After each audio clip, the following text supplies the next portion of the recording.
Once upon a time, in a faraway kingdom, there was a princess named Snow White. Her skin was as white as snow, her lips as red as roses, and her hair as black as ebony. Her beauty and kindness were known throughout the kingdom, and everyone loved her, except her stepmother, the queen. The queen possessed a magic mirror that she consulted each day. Mirror, mirror on the wall, who is the fairest of them all? Every day the mirror answered, "O queen, you are the fairest." But one day the mirror announced, "You are beautiful, O queen, but Snow White is fairer than you." The queen's jealousy turned to hatred. She summoned a huntsman and ordered him to take Snow White into the forest, dispose of her, and bring back proof of her death. But the huntsman's heart broke in face of the princess's innocence and kindness, and he let her escape. To deceive the queen, he returned with the heart of a wild animal instead. Snow White, alone and terrified in the forest, eventually discovered a small cottage hidden under the trees, surrounded by mushrooms and bushes like a natural fortress. Everything inside was tiny: the table, the chairs, the beds. Exhausted, Snow White lay down and fell asleep. When the inhabitants of the cottage, 7 little dwarfs, returned from their day's work at the mines, they were astonished to find a young girl asleep in one of the beds. Intrigued and charmed, they gently woke Snow White, who told them her story. They decided to keep her with them, asking her to be careful and not to let anyone in.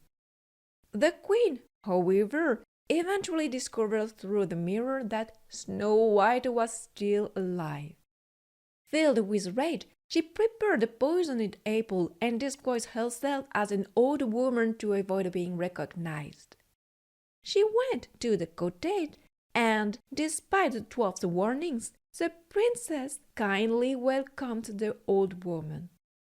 Snow White accepted the offered apple, took a bite, and immediately fell into a deep sleep, as life itself had left her.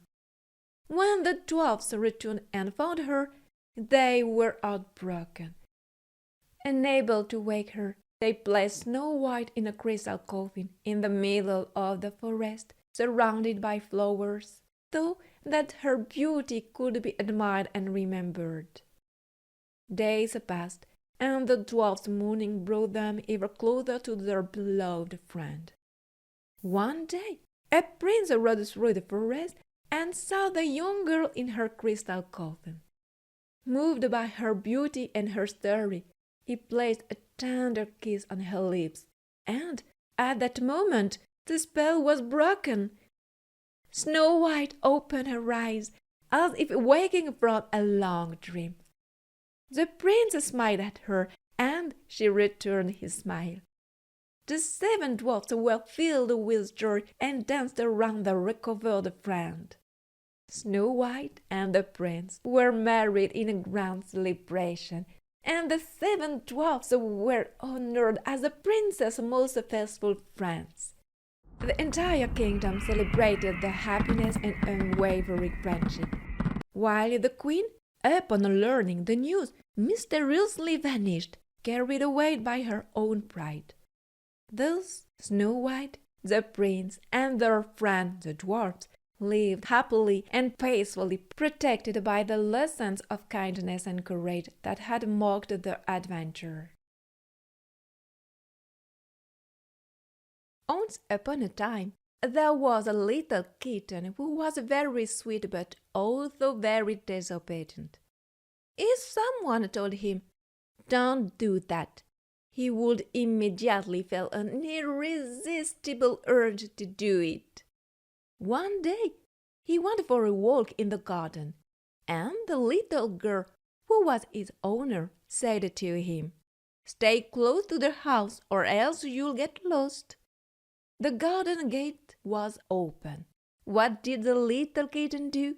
He moved closer to the gate, put one paw outside, then another, and, trotting along, he proudly wandered off toward the woods. What beautiful things that they are to see here, he thought to himself. This is more fun than walking in the garden. I could pretend I'm a tiger. With an air of importance, he raised his head proudly and pretended to walk among the trees like a tiger in the jungle. For a long time, he enjoyed himself, not noticing that night was falling. Suddenly, he realized it was dark. The little birds had stopped singing, and he was lost. All around him were tall trees that looked the same. How could he ever find his way back home? He sat down and started to cry. After a moment, a little rabbit came by and approached the kitten. "Why are you crying?" asked the little rabbit. "I'm lost," answered the little kitten. "What are you going to do?" the little rabbit replied. "Are you going to stay here all night?" At the thought of spending the night here, the kitten began to cry even harder. Then the little rabbit said, "Don't cry. I'll take you to my house, but we have to hurry. My mom must be waiting for me." Off they went, both running together. When they arrived at the burrow, the little rabbit said to the kitten, "Wow, you ran so fast, and you jumped so well. You're the quickest of all the little rabbits I know." Then he said to his mother, "Mom, I found a lost baby rabbit in the woods. I told him to come with me." "You did well," said Mother Rabbit. "Eat up and go to the bed quickly." The little rabbit settled down with a nice salad and began to eat. But the kitten started crying again. "What's wrong?" asked the little rabbit, surprised. "Don't you like salad?" "No," whimpered the little kitten. "I've never eaten it before." Hearing him cry, the mother came over to examine the little guest. She exclaimed, "But you're not a rabbit?" Immediately the whole family gathered around this strange creature. The grandmother, an experienced old rabbit, said to the kitten, "I bet you can climb trees." "Of course I can climb trees," he replied. "Rabbits don't climb trees," continued the grandmother, "but squirrels do. Look, a long tail, small ears. It's a baby squirrel." "A baby squirrel? A baby squirrel! Oh, he's so cute!" all the little rabbits cried. "Come with me," said the father rabbit. "I'll take you back to your family." He led him to the base of a tree and called out, "Ooh, Mr. Nutcracker!" "Yes, what is it?" shouted a voice from high up in the tree. "There's a lost baby squirrel here. Can you take him back to his family?" "Of course! Tell him to climb up." The little kitten wasn't used to climbing trees, so it took him a while to get up the trunk. There, nestled in the branches, he slipped into Mr. Nutcracker's home. Busy organizing his winter supplies, the squirrel barely paid him any attention. "Make yourself at home," he said. "Eat up, and tomorrow we'll look for your parents." The kitten was very hungry, but he got angry when he saw that there were only nuts. With a swipe of his paw, he scattered them. "What kind of manners are these?" shouted Mr. Nutcracker.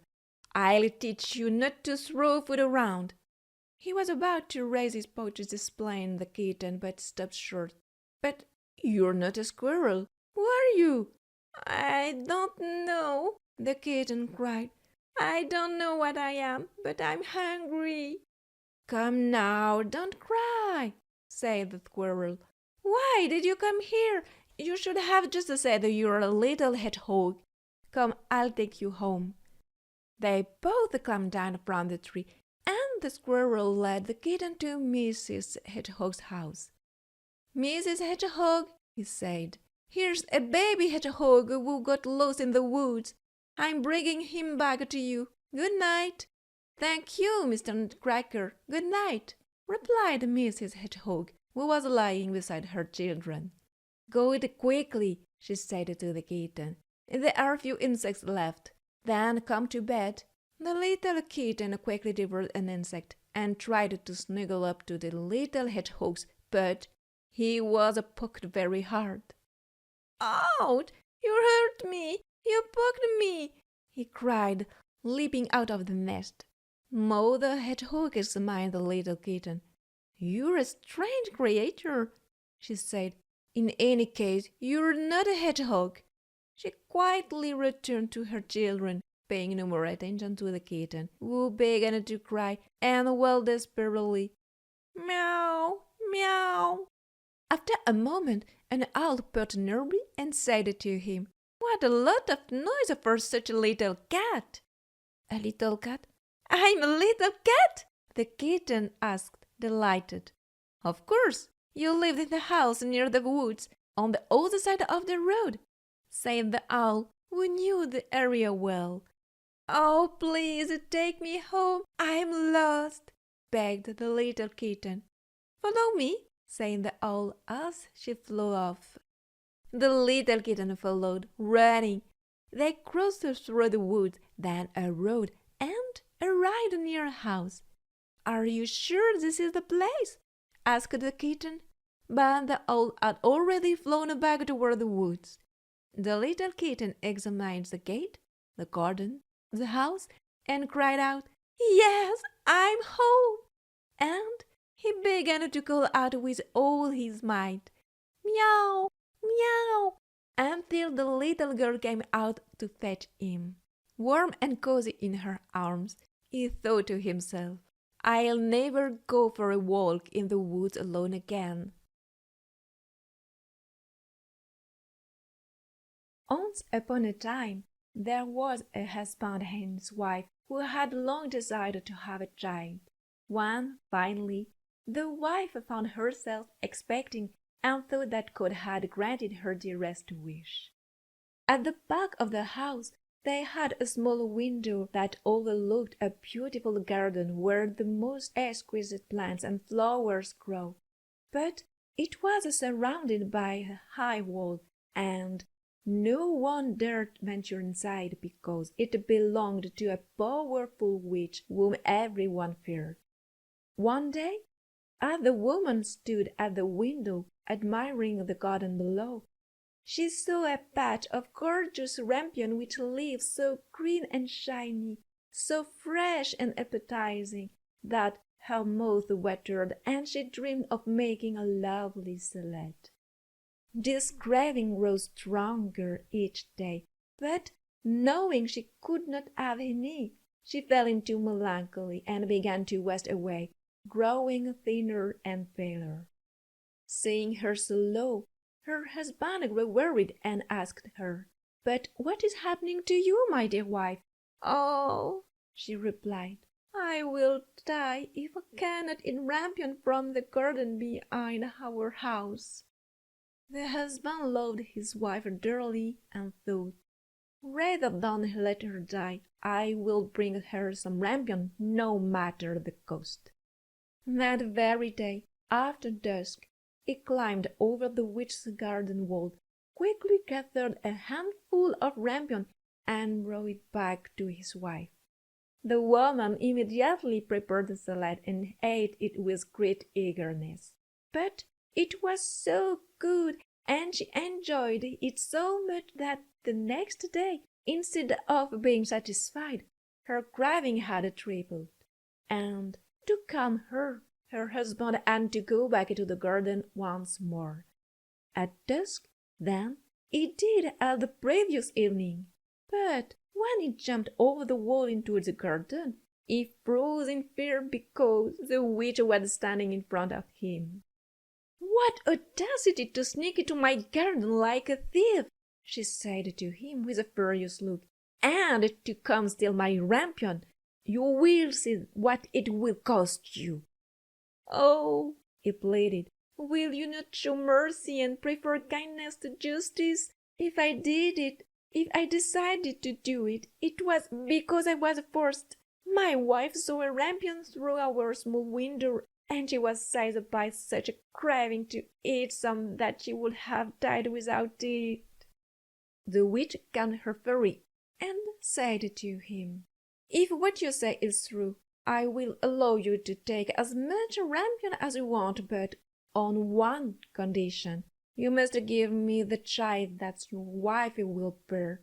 Everything will be well with him, and I will care for him as a mother." The husband, in his terror, accepted everything without argument.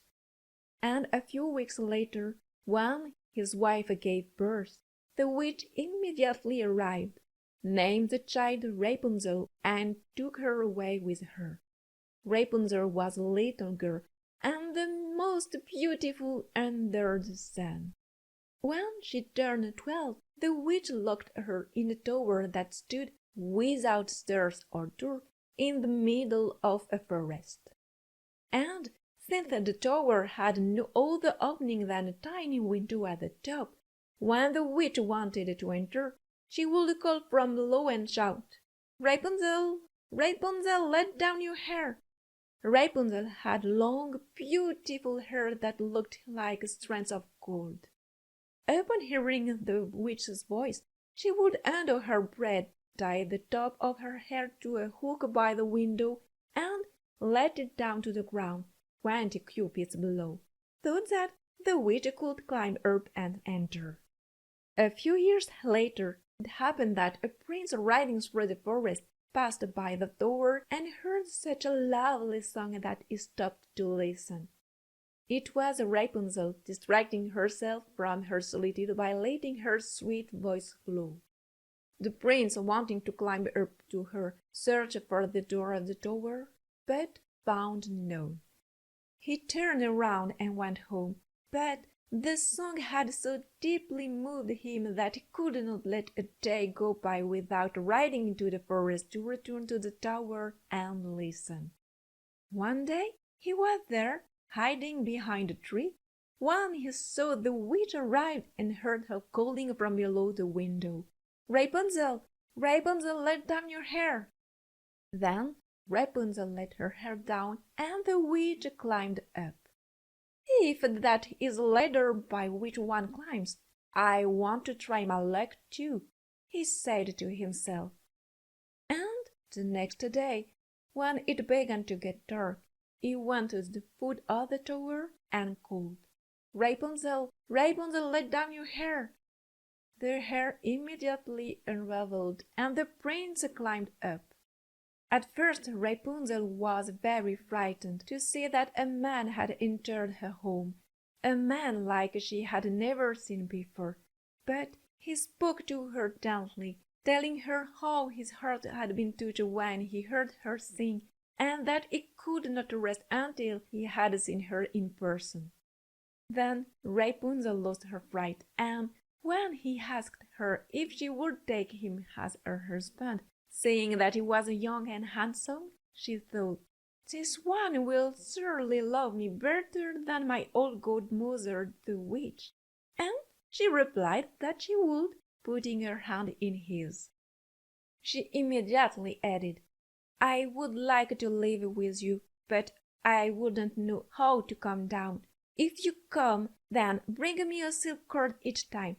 I will make a ladder from it, and when it's finished, I will come down and you will take me away on your horse."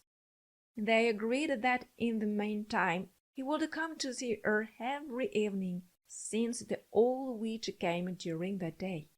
The witch would have guessed nothing if, one day, Rapunzel had not said to her, "Tell me, godmother, how is it that you are so heavy to climb, while the prince is up in the blink of an eye?" "Oh, wicked girl, what do I hear?" exclaimed the witch. "I thought I had isolated you from the whole world, and yet you have deceived me." In her furious rage, she grabbed Rapunzel's beautiful hair, and, held it in her left hand while twisting it once or twice, then grabbed scissors in her right hand and snap. The lovely bread fell to the ground.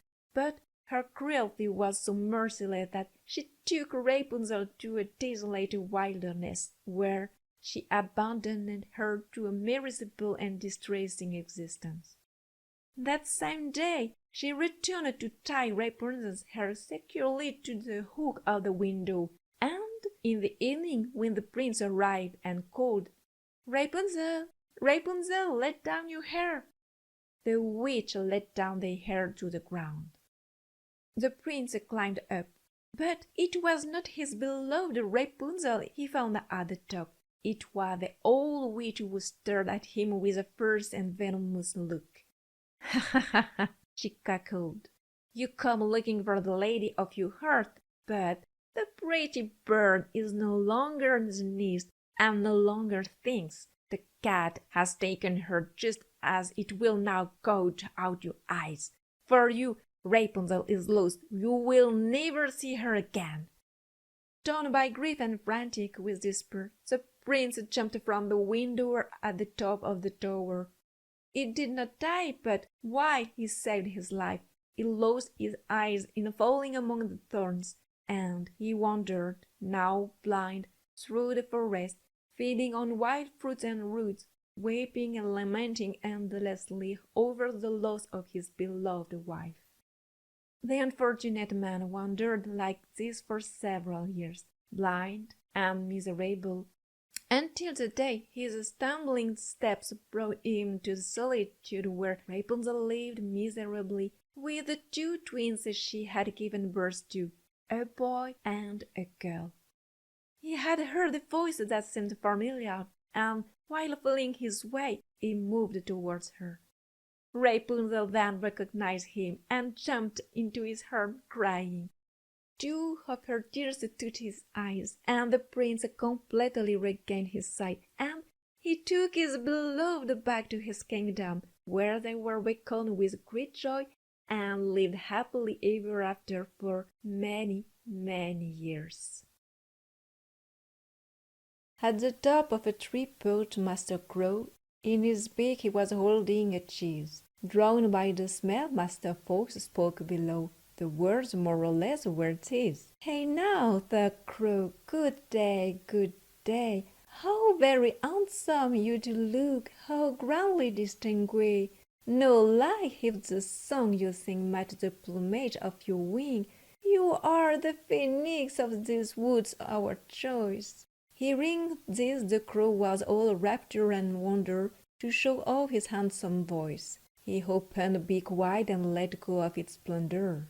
The Fox snapped it up and then said, "My good sir, learn that each flatterer lives at the cost of those who heed. This lesson is well worth the cheese indeed." The Crow, ashamed and sick, swore a bit late not to fall again for that trick. In the year 1284, in the prosperous town of Hamelin, life was bustling, and the townfolk lived in abundance, though few were truly grateful. The people went about their business, carefree and uninterested in the neighbors' troubles. One day, when everything seemed peaceful, an unexpected plague struck the town. A swarm of rats appeared and multiplied with a startling speed, infiltrating every home and ravaging all the food stores. The rats spared nothing. They gnawed through sacks of grain, attacked fruits and meat, leaving the townspeople only crumbs. They climbed the walls, slipped under doors, and invaded beds. The citizens tried to chase them away with traps, poison, and even cats and dogs, but nothing worked. The rodents proved more cunning and resilient than anyone could have imagined. Before long, it became impossible to sleep at night without fear of being bitten, and even the children could not find refuge in their beds. Desperation gripped the people of Hamelin, and they gathered at the town hall to plead for help from the mayor. He, equally at loss, promised 1,000 gold coins to anyone who could rid the town of the unbearable plague. Then a mysterious man appeared. He wore a coat of bright mixed colors and had a large hood that partly concealed his face. He introduced himself as the rat-catcher and offered his services in exchange for the promised reward. Skeptical but desperate, the mayor agreed. Without a delay, the rat-catcher took a silver flute from his pocket and began to play an enchanting melody. As soon as the music rang out, the rats, as if bewitched, emerged from every corner, from the sewers, rooftops, cellars, and even kitchens. They gathered around the man, entranced, and began to follow him obediently. The piper led the rats through the town, all the way to the river. There, still playing, he stopped at the water's edge, and the rats, without hesitation, plunged into the river and drowned one after another until the last rat was gone. The town, finally free from its plagues, celebrated and sang with joy. The rat-catcher returned to claim his reward, but the mayor, seeing that he no longer needed the stranger, decided to offer only 50 gold coins, arguing that it was more than enough for a simple tune. "We agreed on 1,000 gold coins," the piper said calmly. 1,000 coins for a few notes on the flute? "You'd get 50 and not a penny more," replied the mayor, smiling at his own cunning. The rat-catcher fixed the mayor with a cold stare and, without another word, turned on his heel and left without accepting the reward. The townspeople, now carefree, returned to their daily lives, thinking the matter resolved and soon forgetting the man who had once saved them. But one morning, not longer after, a strange and enchanting melody once again filled the streets of Hamelin. This time it was not the rat who answered the call, but the children of Hamelin. Boys and girls, captivated by the music, left their homes and ran to the market square where the piper stood. The parents tried to hold them back, but their calls went unheard. The children seemed as bewitched as the rats once had been. The piper began to walk, leaving the town through the main gate, followed by the long procession of young ones, laughing and singing, entranced by the music. The townspeople, stricken with terror, realized too late the consequences of their betrayal. Cries and pleas from parents couldn't stop the children, and they followed the piper to a mountain. There, a cave opened in front of them, and the piper entered the darkness, accompanied by the children of Hamelin. The mountain closed behind them, and they were never seen again. From that tragic day onward, the town of Hamelin never saw its children again. Laws and rumors haunted the people who understood too late the price of their greed. And it's said that on windy days, the townspeople can still hear the laughter and songs of the children echoing from the mountain. The cicada, having sung all summer long, found herself quite destitute when the north wind blew. Not a single little piece of fly or grub. She went to cry famine to the aunt her neighbor, begging her to lend some grain to subsist until the new season. "I will pay you," she said, "before a cost on my animal's honor, interest, and principle." The aunt is not a lender. That is her least fault. "What were you doing in the warm weather?" she asked this borrower. "Night and day, to all comers I thank, if you please." "You thank? I'm glad to hear it. Well then, now dance."